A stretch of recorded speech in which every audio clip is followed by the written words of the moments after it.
After over a little more than a year reporting about Spider-Man, talking about leaks and spoilers, theories, your guys' ideas, my ideas, a huge culminating and collective community of excited fans for Marvel, for Spider-Man, and for everything that this movie had potential of, the movie has finally released, and we, the excited fans, are flocking to the theaters to give it a watch. Now, this video has spoilers in it. I'm talking about different plot points and huge happenings in Spider-Man No Way Home. This is an official spoiler warning for you to click away and not have the movie ruined for you if you haven't seen it yet. Although I know a lot of you guys love spoilers or have seen the movie already, so let's dive into everything that made Spider-Man No Way Home an absolutely perfect movie. Hey everybody, how's it going? Welcome back to Cosmic Culture, the channel where we talk about all major movie and television news, theories, breakdowns, and much more. I'm your host, Chris, and I don't know at the moment a film or movie or project that has anywhere as much hype as Spider-Man No Way Home is currently bringing to the hearts, minds, and emotions of fans all over the world. It was already, to begin with, arguable that Spider-Man is the most famous and popular character across all superhero lists, but now that's even more likely. This movie was in every way exactly what the fans wanted, what the fans needed, and set up Spider-Man in the future of the MCU in such an awesome way. I want to talk about different things that stuck out to me. Today I was lucky enough to go and watch it for the second time. Different moments and happenings and things that I know people want to have just revealed to them straight out. So I'm going to try to go through it in a bullet point manner. And then I'll talk about things specifically that I noticed and that I enjoyed and that I'm looking forward to in the future of Spider-Man. Number one, your final spoiler warning. All three Spider-Men do appear in the film. We get Andrew and we get Tobey. They're in the movie for a good amount of time. It's not so overwhelming that you can't pay attention to Tom Holland, but it's not so short and brief that it's a cameo or they're just there to help fight and then they disappear. We get a really cool science scene where they're trying to figure out the cures and the antidotes for all of these villains who they're trying to help. And we get very raw and emotional insights for both Tobey and Andrew that we didn't get while they were still on the big screen themselves. We get to hear about their experiences with Ben, their experiences with our loved ones, and the hatred and anger that they felt being Spider-Man, and how they were there to help Tom Holland's Spider-Man get through those phases so that he could be a greater hero without going through years of personal soul-searching. He had an amazing advantage of meeting these other Spider-Men who had to deal with personal tragedy several different times in different ways, and they were able to help Tom Holland curb that hatred, that pain, that he might become a better individual. You know, it was talked about by Tom Holland a little bit before the movie came out that the coolest thing about Spider-Man is Peter Parker. Is his desire to do what's right even when it doesn't make sense or it hurts himself and often those around him, because he is a selfless, good person. One of the greatest assets that Spider-Man has is Peter Parker. You can't have Peter Parker and Spider-Man separated. They are the same, and Doctor Strange touches on that when he talks about the problem wasn't Mysterio, but the fact that he was trying to live two different lives. And I think any Spider-Man, whether it's Tobey's or Andrew's or Tom's, becomes a stronger, more full Spider-Man when he finally is able to combine those two lives. Now that's a huge, ominous, weight-lifting point for the entire movie and a plot point that cannot go ignored. Tom Holland is trying to figure out how to be the best Peter Parker and Spider-Man at the same time, and that's a pretty classic Spider-Man conundrum. And eventually we do see that that is reached and that he's capable of becoming the best version of himself, even though at the very end of the movie, everybody forgets who Spider-Man is. Now I want to take a moment to talk about fan services, which sometimes has a negative connotation, but I promise you when I'm talking about it, they are all positive. Like the Spider-Man pointing meme, which was rather subtle and I wish it were a little bit more obvious, but it had a place in the film. Or perhaps when they were talking Andrew and Tobey and Tom, and Andrew goes on about how he's lame. That's not just a reference to a Spider-Man, but that's a reference to how the world saw Andrew Garfield. It does not really require much arguing that Andrew Garfield's Spider-Man was not the greatest success, but that wasn't because of Andrew. It was because of the situation where he was around, Sony trying to find their footing for this Spider-Man film, and many other factors. Tobey had the nostalgic wave and Tom had the MCU behind him. Andrew got a little left out and lost. But we see the other Spider-Men, and Tobey Maguire specifically, supporting him and telling him, hey, you're amazing, which is a fantastic word choice because he actually is the amazing Spider-Man.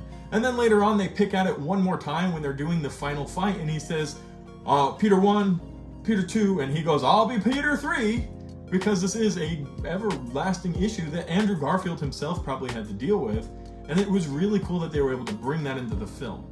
Now, fan servicing is always a lot of fun, especially when in the crowd you hear the screams and the roars for characters introduced like Matt Murdock, played by Charlie Cox. Again, a fantastic inclusion, especially coming off of that awesome Hawkeye episode where Kingpin from the Netflix series was also introduced. Now, there's a lot to talk about with that specifically, and we'll get to that in another video. However, the official introduction of these characters from the Netflix series in the MCU is very exciting, and there's definitely a lot to unpack there. Moving on even more, we got the whole post-credit scene with Venom, who was in and back out, and was apparently brought to the MCU the same way the other villains were, and the other Peter Parkers were, and left in the exact same fashion. However, he left behind a part of Venom, and that is definitely going to show up later on in the new Spider-Man trilogy that Sony's already starting to talk about. On top of that, the second post-credit scene, which was pretty much a trailer for Multiverse of Madness, and it was a very impressive teaser trailer where we saw there will be two Doctor Strange, Wanda is going to be heavily involved, and it is going to be an insanely frightening and intense film. It will have a lot of potential, and I hope you can all start to get excited for it right now. We're going to be talking about Spider-Man for the next few days, the different things we can take away, what it means for the MCU, different things you may have missed, Easter eggs, references, so many different things we can talk about, but Multiverse of Madness is on the horizon, and it is time to start getting excited for that incredible film. Now, at the very end of the movie, we saw that Tom Holland's Spider-Man made everybody forget who he was, because that was the only way to stop the eternities of multiverses from colliding into the sacred MCU timeline, and Doctor Strange, although didn't want to do it, agreed with Peter it was the best way to handle the issue at hand. So he obviously didn't end up going back to MJ or Ned because he feared for their lives. He didn't want to affect them. He already lost Aunt May. He doesn't want that happening to these people he cares about so much. It's my personal opinion we will see MJ and Ned again. He's planning on going to college. He's probably going to get his GED like we saw at the very end with the study books. And I am sure that they will end up getting mixed back into the life of Spider-Man, whether they remember everything or they're starting from ground zero. I personally hope they end up remembering everything ultimately, and that him, MJ, and Ned can all be together again. We obviously also got some pretty cool little spoiler future nodes to Ned becoming a sorcerer, and potentially a sorcerer supreme. Who knows how far Ned's character is going to go. He was very naturally gifted with the sling ring, so much so that he was opening several different types of portals, bringing the different Peters from around the MCU's superverse into their area as he was looking for Peter. Then he opened it up to cause water to push away Lizard, and he opened it up for many different purposes throughout the film. And that was really cool to see, and they built that up really nicely. But they also talked about how other Spider-Man's best friends died in their arms after trying to kill him, and he made a promise that he was never going to do that, and I also hope that that remains true. I don't want to see Ned become a bad guy. I feel like it's a Spider-Man cliche, and we don't need to see that. There were so many moments in this movie, guys, that in this quick little spoiler, jump into it movie, video, episode of Cosmic Culture, I can't possibly cover them all. From Andrew Garfield saving MJ to Wong becoming the actual Sorcerer Supreme, there's so many things for us to take away from this movie. It's going to take me a while and a pretty long video to break down all of those. I just want to give you these big spoilers that you guys are searching for. I want to say thank you to everybody for making this such a wild ride. We enjoyed it so much. Being able to talk about Spider-Man, build communities, and help grow the YouTube channel where we all come together during Culture Catch-Up or different live events, and we talk about what makes us the happiest. Regardless of how you were introduced to the channel, to superheroes, to Spider-Man, it brought us together in a really cool way, and the community has grown. You guys have grown, I've grown, And that's one of the coolest parts of this entire experience. Sitting in the theater now for the second time, hearing everybody roar and scream and clap and cheer, and be upset when you see Toby get stabbed even though he didn't die.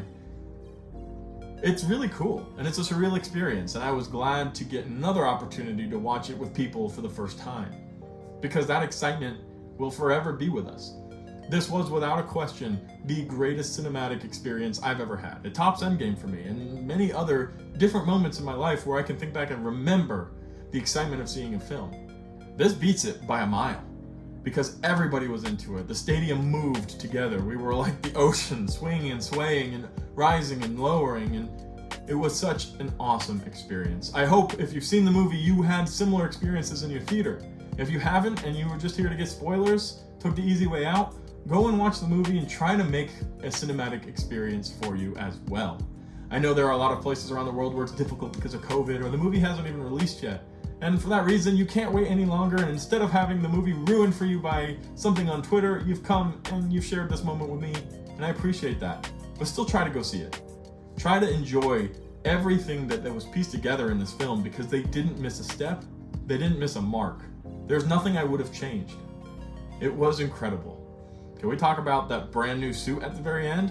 His most comic book accurate suit yet, which was just glorious. I wish we had a better look at it, but we didn't. But surely, come the next trilogy, however long down the road that is, we'll get another look at that suit. I don't believe there's a confirmation whether or not Spider-Man will be in Multiverse of Madness. However, I know that he is going to be a huge part of the MCU moving forward, especially after the hype that you guys all had, that I had, that the entire world had for this movie. It was unprecedented. It was never seen before for a film. So much excitement, so much camaraderie, so much memes that over the years have been accumulated by different characters or animated series that were included in this film in an elegant way.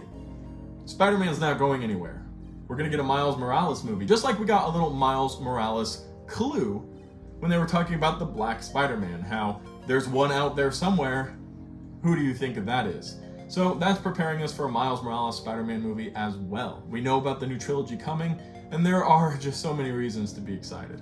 One thing I did notice this time around, is it Spider-Man's or is it Spider-Men? And Tom Holland's Spider-Man said, let's go Spider-Mans. So it is officially, let's go Spider-Mans and not Spider-Men. And all three Spider-Mens dazzled, razzled, and completely tore our emotions to bits in this film. I want to give credit to Doc Ock, to Green Goblin, who amazing performances. Electro, they all stepped up the game in amazing ways. Some of them coming and picking up a character from 20 years ago, and they refound that character within them. Green Goblin, just absolutely genius as the character. Willem Dafoe ran with it. Alfred Molina ran with it. Other characters like Lizard or Sandman didn't get as much time on screen, but they were still very exciting to see, and to feel their presence and how they played an important role in the movie was awesome as well. Obviously, the loss of Aunt May was extremely sad, but it seems like it is a requirement that somebody has to change Spider-Man in one way or another by that loss, to make him accept that responsibility, with which brings great power. And we also saw great power comes great responsibility is an ending quote for that principal person in Peter's life. It was awesome to have this experience for so many years of maturity to fall on Tom Holland's Peter Parker in such a short amount of time. And moving forward, I'm dying to see what happens with the character, with his villains, with who will be involved.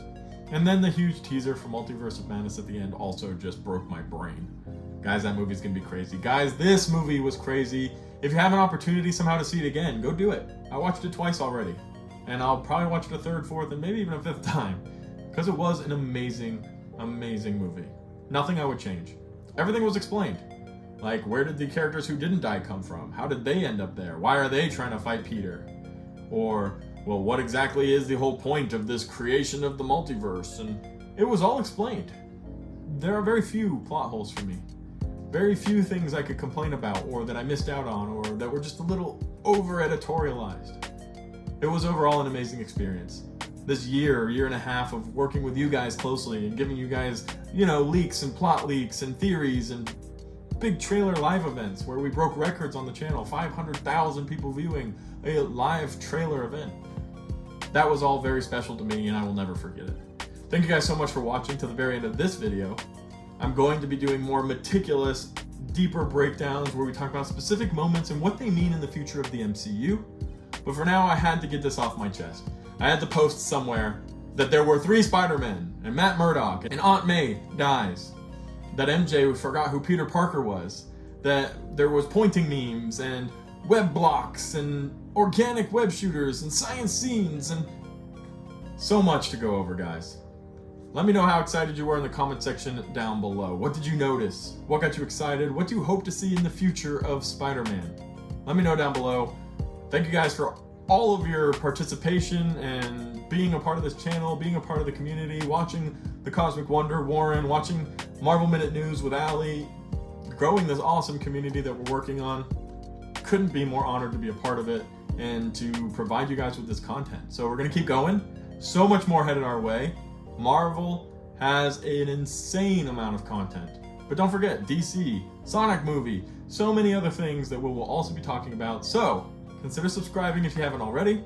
Turn on that notification bell so you can be one of the first to the videos and we can have a cool interactive conversation, or you can join our live shows. And I'll see you guys all in the next one right here on Cosmic Culture.